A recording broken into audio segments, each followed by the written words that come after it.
I brought this on myself, part 4. Here it is, my sisters and brothers. We are parked again in the presence of this particular curriculum of scripture, where we find ourselves rediscovering that where we are, it is nobody's fault but our own. We must admit, we must go ahead and confess that we have brought some things on ourselves because we so conveniently turned our back on God. We made up in our mind that we were going to do things our way. And it is because we turned our back on God that what we've begun to do, we become so bold and bodacious. We became spontaneous in our sinneristic ways that we came to church and worshiped God as if we had never done anything wrong. When we got so bold, it was then that God backed up and said that while you yet offer me worship that I do not honor, while you yet pray to me every night and every morning and do not acknowledge me as your head, he says, now what I must do is I must get you back in right standing with me. We already have discovered that in God's way of getting us back in right standing, he has to drop the bomb on us. He allows trials and tribulations to come our way to cause us to become convicted and pushed down and heavy trodden, that we would become so heavy laden in life that we would have no choice but to turn back to him. It is then that God says, I am not allowing these trials to kill you. I am only allowing these tribulating moments to cause you to acknowledge that you cannot make it without me. There are some of us that can remember that in part 2 of our series, we discovered that what God will do is God now will cause us to be put in a position whereby everything around us seems like it's falling apart.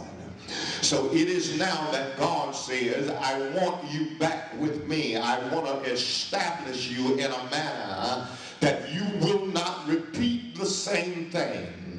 So my sisters and brothers, he says, now I'm doing this because I want you to recognize that I am God and you are my creation, and because I am the creator, you have to acknowledge me as head of your life.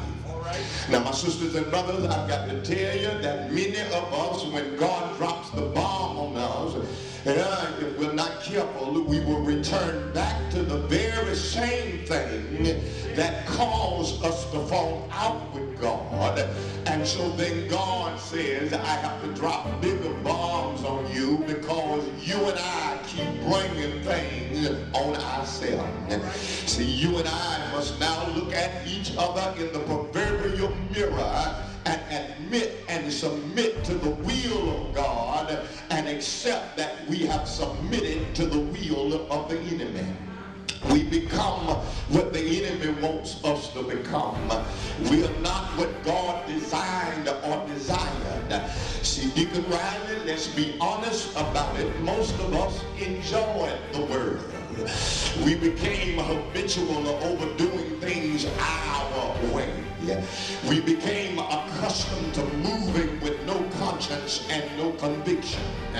And I guess I'm the only one in here that when I reflect on my early days, I had a good time.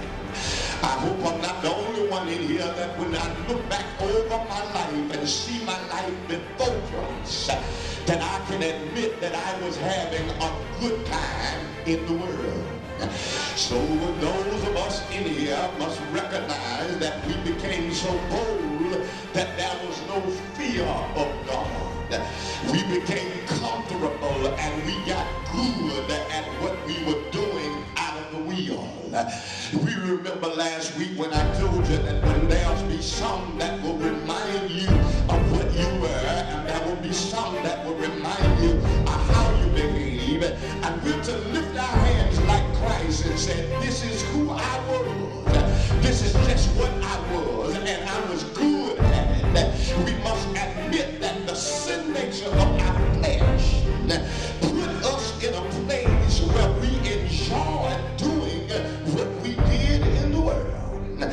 plainly put, we enjoy doing the devil's work. I think I need to throw my card park and get about 5 witnesses on every row that will testify that you were good at being a sinner. I believe that there ought to be at least 3 or 4 in every section that don't mind lifting their hands, looking back over their life and seeing how good you were out in the world. See, I see y'all gonna make me call the roll. There's some in here that could drink others up